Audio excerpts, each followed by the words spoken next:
IPAs, it's my go-to, it's my default. It's what I brew when I don't have another idea or even when I do. Once your palate gets used to that kind of intense hoppiness, you really can't be satisfied with anything else. My name is Dick Cantwell and I'm the author of Brewing Eclectic IPA.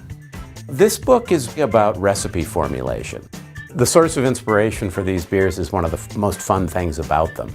You can walk down a produce aisle or through a spice market or flip through a cookbook. I've got quite an array of recipes in there. Like there's a gin botanical based IPA. Got a fennel IPA because that can combine interestingly with some hops. There's a guava habanero, thyme, rosemary, coffee and chocolate. One of the most interesting ones that I put together, the weed IPA, the marijuana IPA. These beers, these recipes do push the boundaries of recipe formulation. It's kind of a natural outgrowth from just the boldness of American IPA anyway. You know, there's all sorts of possibilities now that seem obvious today that, 10, 15, even 5 years ago would have seemed kind of really out there and radical.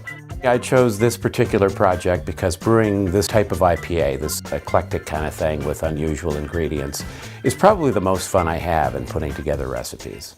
It's mostly just to sort of spur people's imaginations and their ideas as they put together recipes and think of interesting sort of creative twists they can give to a beer.